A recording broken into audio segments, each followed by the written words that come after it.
എല്ലാവർക്കും നമസ്കാരം. ഞാൻ ഇടുക്കിയിലെ പട്ടയക്കുടിയിലാണ്. വെൺമണിക്കടുത്തുള്ള പട്ടയക്കുടിയിലേക്ക് എത്തുമ്പോൾ വ്യത്യസ്തങ്ങളായ ഒട്ടേറെ കിഴങ്ങുവർഗ്ഗ വിളകൾ പരിപാലിക്കുന്ന കാടറിയാവുന്ന കുഞ്ഞുഞ്ഞേട്ടൻ്റെ അരികിലാണ്. ഇതാണ് കൂവലക്കിഴങ്ങ്. ഒരുപാട് കൂവലക്കിഴങ്ങ് ഇവിടെ അദ്ദേഹം നട്ട് പരിപാലിക്കുന്നുണ്ട്. ഇതിനൊന്നും വളപ്രയോഗമില്ല, കീടനാശിനി പ്രയോഗമില്ല. പ്രകൃതിയുടെ കരുത്തിൽ, മണ്ണിൻ്റെ കരുത്തിൽ വളരെയാണ്.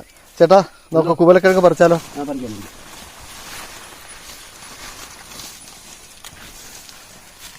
ഇത് പറിക്കാറായോ? പറിക്കേണ്ട സമയം കഴിഞ്ഞു. മൂത്ത് കഴിഞ്ഞാൽ കേടായിട്ട് മാന്തി പറിക്കുന്ന എളുപ്പം. കമ്പ് കൊണ്ട് കുത്തി മാന്തുന്നു. ഇത് നട്ടിട്ട് എത്ര നാളായി? ഇത് 1 വർഷത്തോളമായി. ഇതിന്റെ ഗുണം എന്തൊക്കെയാ? ഇത് ഏറ്റവും ഷുഗറിന് നല്ലതാണ്. ഷുഗറിന്, അതുപോലെ പിള്ളേർക്ക് കുറുക്കി കൊടുക്കാം. ഉണങ്ങണം. ഇതെടുത്ത് ഉണങ്ങിയിട്ട് വേണം അല്ലേ? ഉണങ്ങണം. ഇത് പത്തിക്കണൊക്കത്തില്ല. കമ്പൂണ്ട കുത്തി പറിക്കുന്നല്ലേ? അതെ.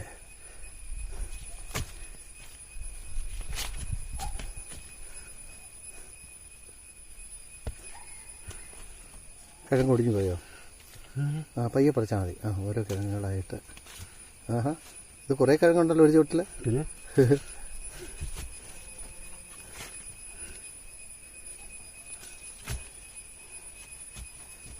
തൂമ്പ ആയുധങ്ങളൊന്നും ഇല്ലാതെ കമ്പ് കൊണ്ട് കുത്തി എങ്ങനെയാണ് പറിക്കാറ്? അതെ അതെ.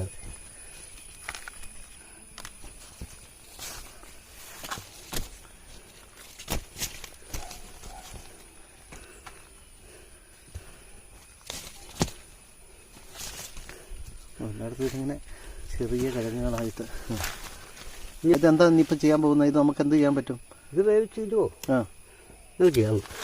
അല്ലെങ്കിൽ ഉണക്കി വെക്കാവോ? ഉണങ്ങി വെക്കുകയാണ് ഇത്. അപ്പോൾ കൂവലക്കിഴങ്ങ് പറിച്ച് ഞങ്ങൾ വീട്ടിലേക്ക് പോവുകയാണ്. ഇത് കഴുകി നമുക്ക് പച്ചക്ക് കഴിക്കാം അല്ലേ? പച്ചക്ക് കഴിക്കാം. പിന്നെ അങ്ങനെ എന്തൊക്കെ ചെയ്യാം? അതായത് അരിഞ്ഞുണങ്ങുക, എന്നിട്ട് പിള്ളേർക്ക് കുറുക്കി കൊടുക്കാം, വലിയവർക്കും കഴിക്കാം.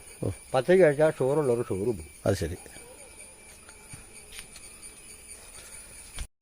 കഴുകിയെടുത്തല്ലേ? കൂവലക്കിഴങ്ങ് ഇത് പച്ച തിന്നാം, പുഴുങ്ങി തിന്നാം. പിന്നെ ഇത് ഉണങ്ങി പൊടിച്ച് അതിച്ചിരി ചടങ്ങ് പണിയാ ഉണങ്ങി ഇതിന്റെ കുറുക്കി തിന്നുന്നത്. ഇതങ്ങനെ പച്ച തിന്നാൻ കരിയുന്ന പോലെ ചെറുതായിട്ട് അരിയണം. എന്നിട്ട് 100 എടുത്തിട്ട് പിള്ളേർക്ക് കൊടുക്കുക, നമുക്ക് തിന്നാം. ഇത് ഷുഗറുള്ളവർക്ക് തിളപ്പിച്ച് കുടിക്കാം.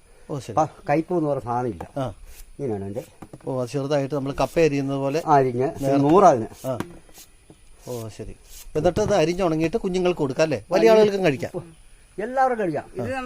ഇത് കൂവയുടെ കൂട്ടി കൊടുക്കുന്ന ഏറ്റവും നല്ലതാണ്. ശരി. കൂവപ്പടിയിൽ ഇത് കടിച്ച് നോക്കുക, നല്ല ടേസ്റ്റ്. ചാവൊന്നുമില്ല. ഇത് കപ്പ തരുന്നതുപോലെ ഒരു അരിജിയില്ല, ഒന്നുമില്ല. സൂപ്പറായിട്ട് നല്ല നാരുണ്ടല്ലേ? എന്തായാലും ഇടുക്കിയിലെ പട്ടയക്കുടിയിലേക്ക് എത്തുമ്പോൾ കാടറിയാവുന്ന കുഞ്ഞുഞ്ഞേട്ടൻ്റെ കൃഷിയിടത്തിലെ ഒരു പ്രധാനപ്പെട്ട വിളയാണ് കൂവലക്കിഴങ്ങ് എന്ന് പറയുന്നത്. അപ്പോൾ കൂവലക്കിഴങ്ങ് ഇങ്ങനെ നമുക്ക് ഉണക്കി സംസ്കരിച്ച് വയ്ക്കാം, പച്ചയ്ക്ക് തിന്നാം, പുഴുങ്ങി കഴിക്കാം.